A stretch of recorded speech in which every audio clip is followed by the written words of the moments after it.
Hey guys, and welcome back to the Assistive OT webpage. If you've been following along, you know who I am, but if not, my name is Natalie, and this is a part of my OTD capstone project focusing on adaptive equipment within pediatrics. If you haven't watched any of my videos before, make sure to check out my introduction video above, focusing on what this project is about, as well as starting our Start Here survey so I can find out more about you. So my desk is a lot busier than it normally is today, and for a good reason. Today we're going to be talking about play.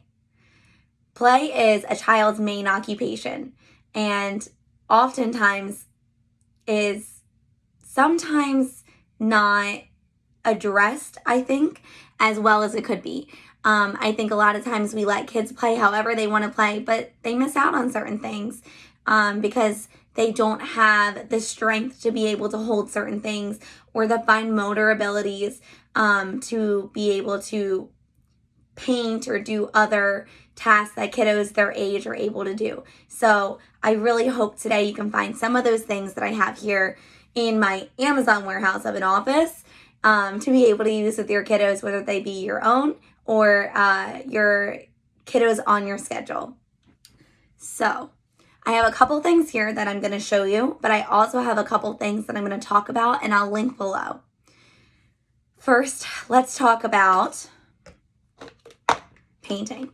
I think painting is one of those things that we focus on or use as a task within outpatient, inpatient, pretty much any setting a lot of us can use with our kiddos, but it's a little hard to be able to hold a normal paintbrush sometimes for kiddos.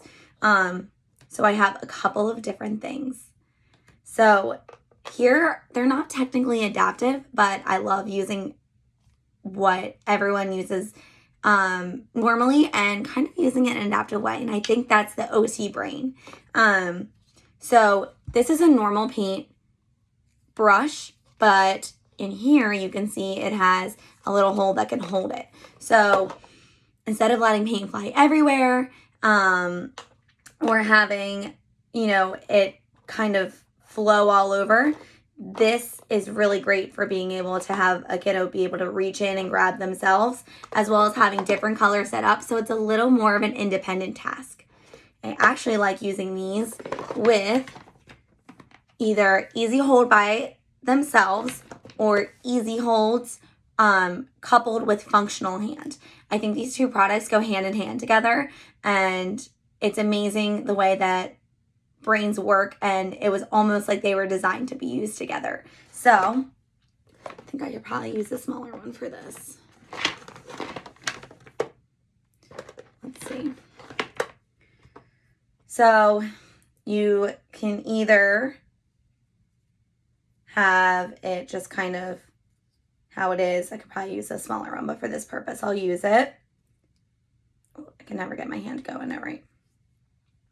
Be able to just use a normal paintbrush.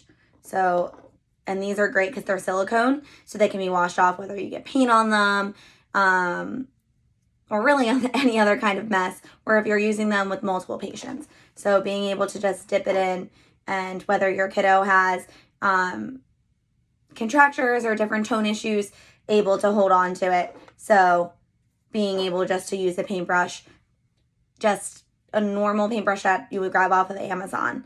But having them in different colors and this type of cup definitely makes it more of an independent task for kiddos to choose their own colors or kind of just be able to put them back in there and complete the task more independently.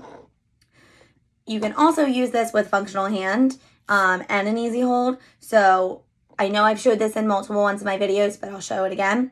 So able to just kind of put it in here in the functional hand, and you're just going to tighten it till it's not, and at the bottom you'll just bring it all the way over so it's locked in, so it's not going anywhere. And then same thing with this, you're just going to slip it over each one. Should I do it the other way? But being able to help your kiddo do this once you can use it for different things. So not just paintbrushes, but pretty much any type of, artistic thing. And I showed this in my feeding video as well. So spoons, different utensils, and everything of that nature is great to use it with. So it's really this easy. I personally am just having an issue today. It's my own fine motor skills.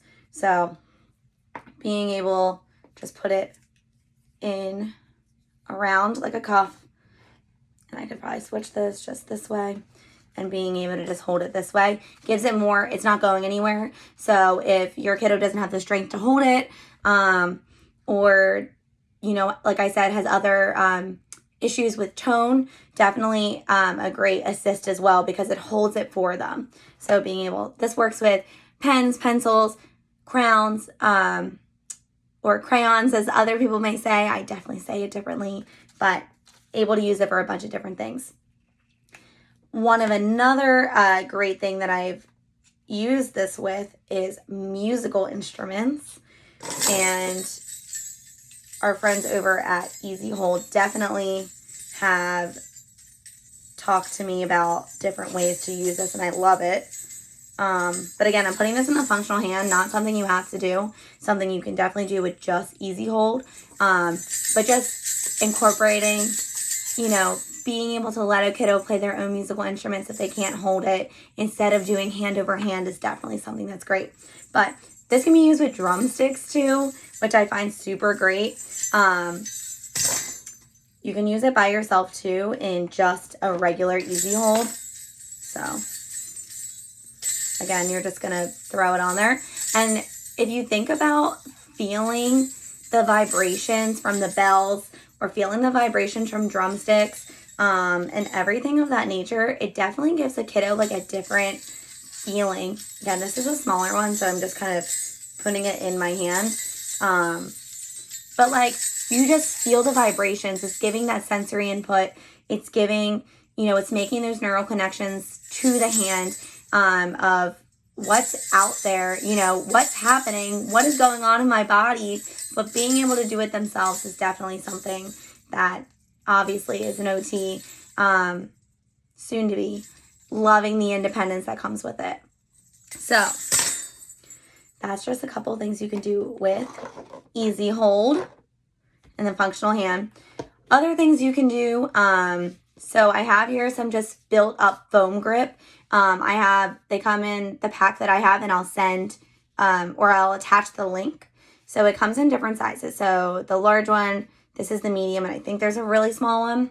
Same thing, so you can just push it in there and build up the handle. So if you don't think that your kiddo needs something as hands-on as an Easy Hold or a functional hand, this is also really just a great thing. So you can cut this as many different times as you want, many different ways, and it just builds up that handle to give your kiddo just something more to hold on to. So that's always good. So done with those ones. On the topic of painting, I also found these jumbo paintbrushes, which also have kind of built up handles themselves. I'm not going to take them out just yet. I definitely will show this in my other video, using it with Easy Hold, functional hand, as well as just with the built up utensils, and you can see the difference between each one and the progression. So even if you progress with either your own child or, again, a child that's on your schedule, working with the functional hand for stabilization, working towards the Easy Hold and just the Easy Hold, and working on that, using their own hand more independently and working on grasp and release. And then eventually just progressing to either build up or not by themselves. I think that's a great progression line. So another great thing, Crayola has a lot of stuff that is titled My First, and they have them in stages. I think these are great to have in your tool belt for all different stages, because even if they're not in whatever stage that they're in, I think that it's a great progression and something to have that makes it a little more normalized, to where you're not adding a bunch of things. Although in my mind, I think this is always great to have, is being able to adapt these things. Just pulling something out of a box for a kiddo makes it a whole different world. So there's that. I also found these super great Melissa and Doug, my first chalk sidewalk kit. Okay, amazing, right? So obviously being able to use different grass patterns, different grass patterns in every way gives it such more of a built up, again, out of the box. You don't need to make that many adaptations, but giving a child this and then working on grass patterns as well is definitely something that I love. I've also tried this with the really big crayons that you can stick in here instead of the sidewalk chalk. And then if you can replace this super easily, but they come in a pack of 4. So definitely something to look for. Also, if you have a child that has sensory issues that doesn't like to touch chalk but still wants to engage and participate in a chalk activity, this is always great too. If you've watched my feeding video, you've definitely seen these as well. So these are just suction cup bowls. They're not going anywhere. They come in different sizes. There's a bunch of different brands, but I really like this brand. I've washed this a bunch of times, and the suction cup is not given up. So if you're, again, doing any kind of like fine motor activity or working on different sensory things or feeding, this is great. It's not going anywhere. So here I go now that I just full on ripped it off. But I love these. I think they're great, especially if you're working on, again, you can use them with paint as well. So having them there, and they're not going to go anywhere. So there's a trick. There's a little nubby thing, and you just have to rip it up. So speaking of other things to where your activities are not going to go anywhere, working with certain kiddos who have coordination issues, overshooting, undershooting, pushing things off the table, being able to stabilize things definitely helps kiddos be more independent in a whole bunch of activities, not just play. So whether you're doing a puzzle or, reading a book and you want them to do it themselves, I've used this. I got this from the dollar store in the kitchen section. It's just grip liner, so you can use it in your cabinets. So it's a cheaper version than the big brand Dyson, but you can do it. Just put it here. I've done it to where I've taped it on to the desk or whatever surface you're using it on, and then it's removable. So you can use it, cut it, do it, whatever you want to do. But I'm trying to think, it's not going to go a whole bunch of places. So if you're doing a puzzle, it's going to hold it more. So if you do have a kiddo that overshoots and misses, the whole puzzle is not going to go everywhere. So that's always a great option as well. So not just play, but definitely other things as well. So there's that. So this looks like a normal switch, but it is not. So these are from Learning Resources. They are recordable answer buzzers. I'm looking at my box, which has my Amazon label on the top, but this is what they all look like. So they come in a pack of 4. So these are a nice alternative to expensive switches if you don't have switch adaptive toys. And they're nice for some younger kiddos or older kiddos or really any kiddos that you have that are appropriate. These can record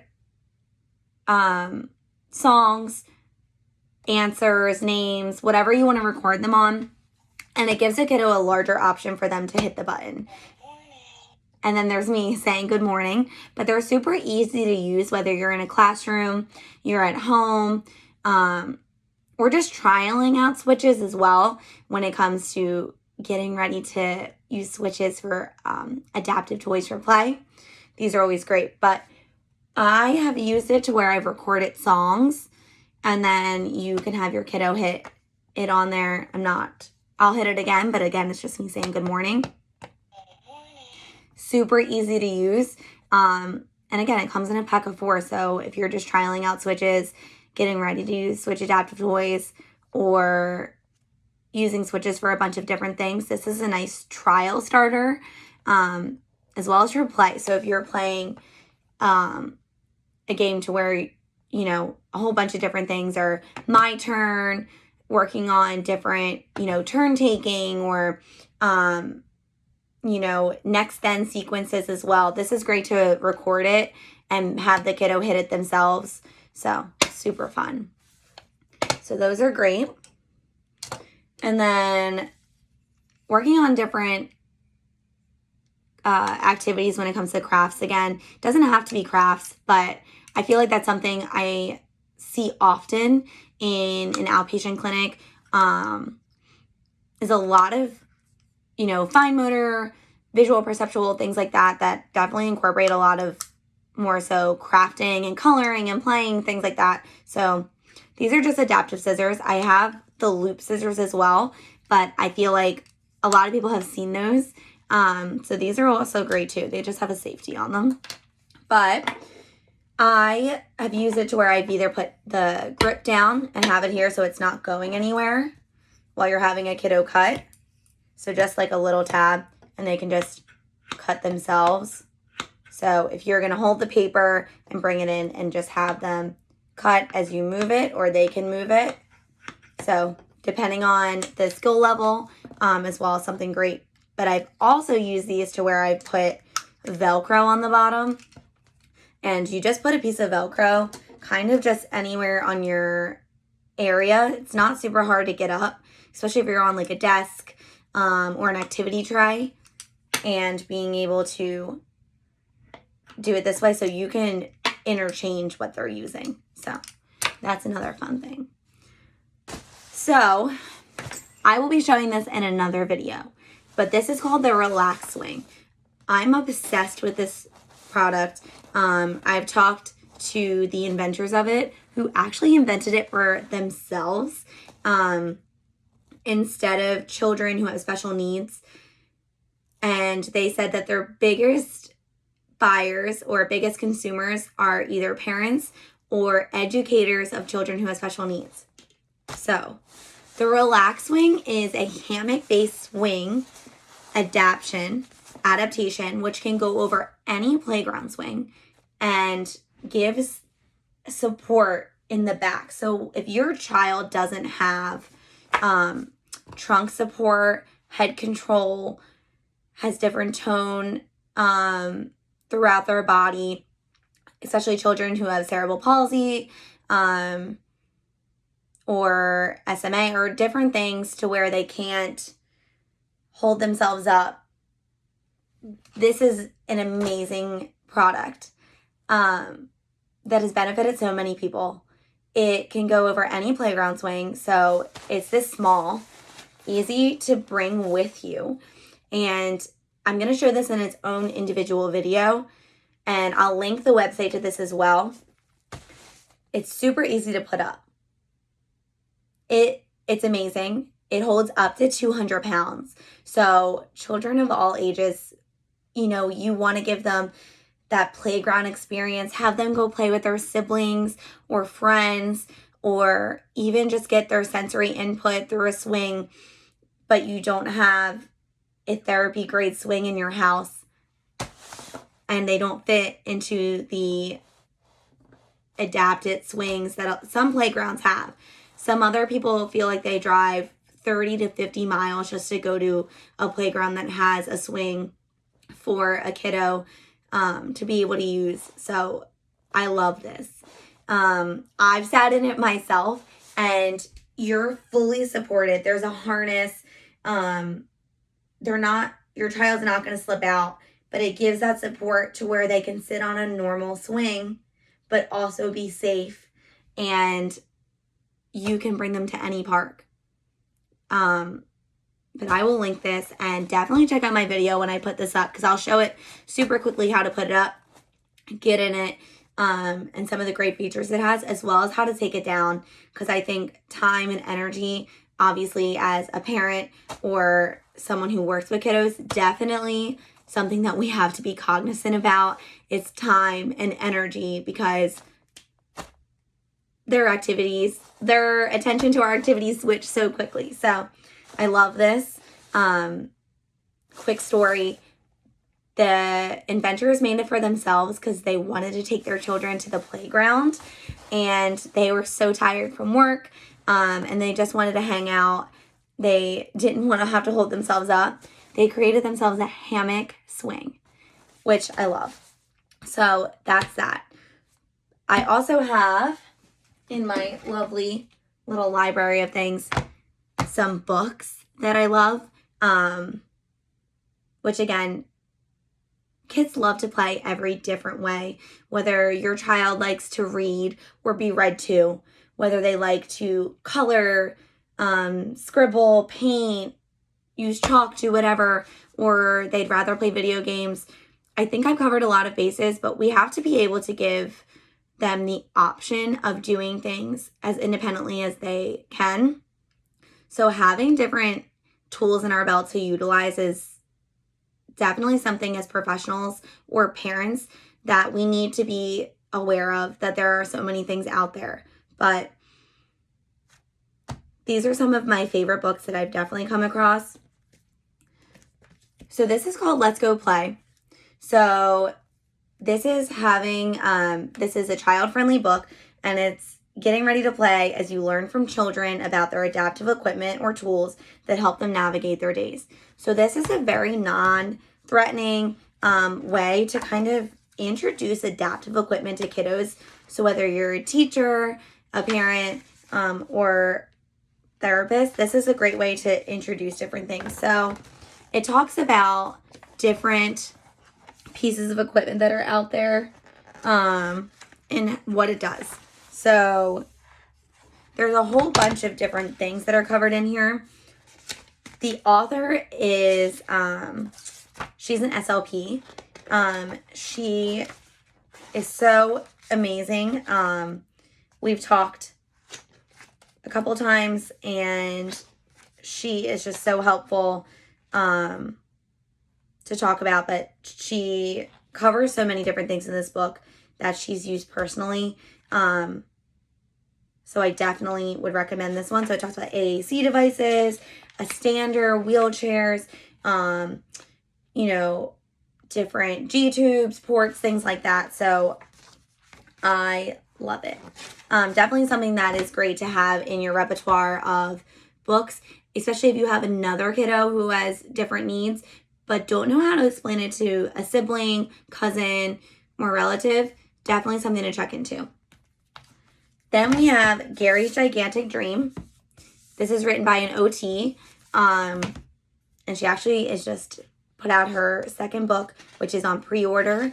But it's just talking about, Gary, and then different. This one is when he's getting evaluated for his first wheelchair, but Dr.